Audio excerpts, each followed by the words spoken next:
السلام علیکم ورحمۃ اللہ وبرکاتہ۔ امید ہے کہ آپ سب خیر اور عافیت کے ساتھ ہوں گے۔ اللہ آپ سب کو ہر دکھ تکلیف سے بچائے اور تمام بیماروں کو صحت کاملہ عاجلہ عطا فرمائے، آمین۔ پچھلے لیسن میں ہم نے سیٹی والے حروف پڑھے تھے کہ وہ کتنے ہیں، کون سے ہیں اور کہاں سے ادا ہوں گے۔ آج ہمارا نیکسٹ لیسن ہے حروف قلقلہ۔ اس میں ہم یہ پڑھیں گے کہ یہ کون سے الفاظ ہوتے ہیں، کتنے ہیں، ان کو کیسے پڑھنا ہے۔ اللہ ہمارے لیے بہت آسانیاں کرے اور ہمیں قرآن کو بہترین طریقے سے پڑھنے سمجھنے کی توفیق عطا فرمائے، آمین۔ تو چلیے آج کا لیسن شروع کرتے ہیں۔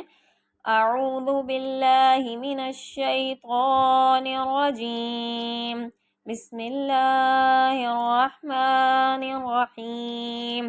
حروف قلقلہ۔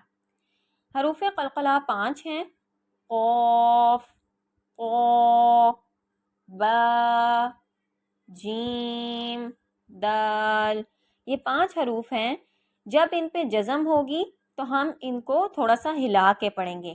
دوسری صورت میں جب ان پہ جزم ہوگی تو ان کو پڑھتے وقت ان کے مخرج ٹکر کھا کر الگ ہو جاتے ہیں، ٹھیک ہے۔ ان کو یاد کرنے کا آسان طریقہ یہ ہے کہ ہم یہ والا مجموعہ یاد کر لیں، قطب جدن۔ اگر ہمیں یہ مجموعہ یاد ہو جائے گا، یہ جو لفظ ہے قطب جدن کا، تو یہ 5 حروف ہمیں ایزیلی یاد ہو گئے: قاف، طا، با، جیم، دال۔ تو جب ہمیں یہ یاد ہو جائیں گے تو ہمیں بہت ہی آگے چل کے آسانی ہوگی اپنی تجوید میں، کہ جب بھی ان پر جزم آئے گی تو ہم ان کو تھوڑا سا ہلا کے پڑھیں گے۔ دوسری صورت میں یہ بھی کہہ سکتے ہیں کہ آواز کا واپس پلٹ کے آنا۔ ان کے علاوہ یعنی ان 5 حروف کے علاوہ کسی اور حرف پہ بھی جزم ہو تو ان کو ہم نے نہیں ہلانا، ان پہ قلقلہ نہیں کرنا۔ قلقلہ کا مطلب ہے ہلانا، لفظ کو تھوڑا سا ہلا کے پڑھنا یا ٹکر کھا کے واپس آنا حروف کا، ٹھیک ہے۔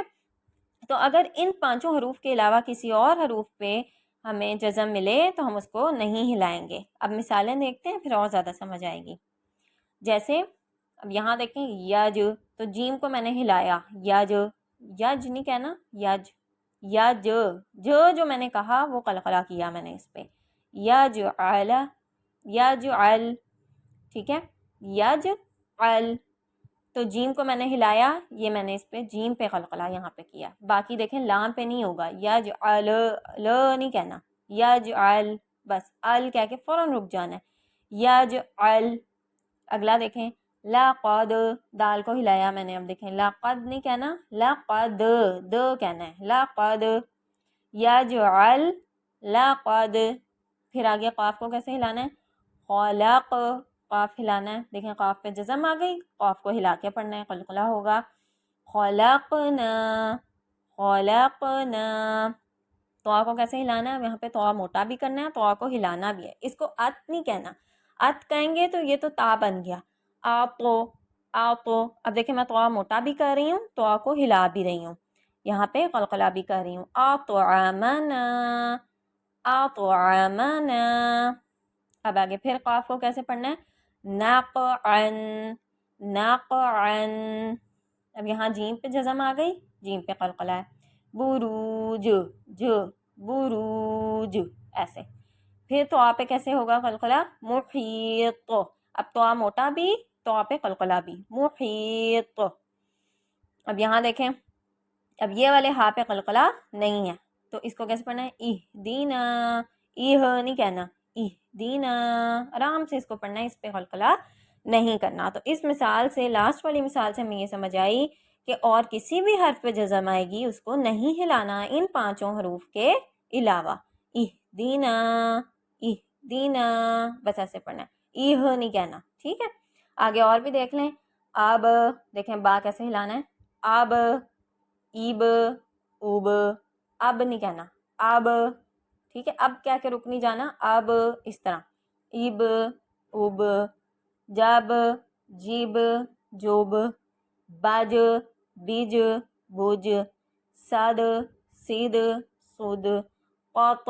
اب طا موٹا بھی کرنا ہے، طا پہ قلقلہ بھی، قوت، قیت، قوت، قیت، قوت، ٹھیک ہے۔ اب قاف کو کیسے موٹا بھی کرنا ہے، قلقلہ بھی، جاق، جیق، جوق۔ موٹا بھی کر رہی ہوں میں قاف کو، قاف پہ قلقلہ بھی، جاق، جیق، جوق۔ ٹھیک ہے، تو یہ ساری مثالیں سے ہمیں یہ سمجھ آ گئی کہ جب بھی قاف طا با جیم دال پہ جزم آئے گی تو ہم ان کو کیسے ان پر قلقلہ کریں گے، یعنی ان کو کیسے تھوڑا سا ہلا کے پڑھیں گے۔ ایک اور مثال لے لیں، جیسے قل اعوذ برب الفلق، اب میں نے یہ دیکھیں فلق، قاف پہ میں نے کیسے قلقلہ کیا، برب الفلق، تو جیسے ہی قاف پہ جزم آئی فوراً اس پہ میں نے قلقلہ کیا۔ اسی طرح ان پانچوں حروف میں سے جس پہ بھی جزم آئے گی ہم قلقلہ کریں گے، لیکن ان پانچوں حروف کے علاوہ کسی اور چیز، کسی بھی حرف پہ جزم آئے گی ہم قلقلہ نہیں کریں گے، ٹھیک ہے۔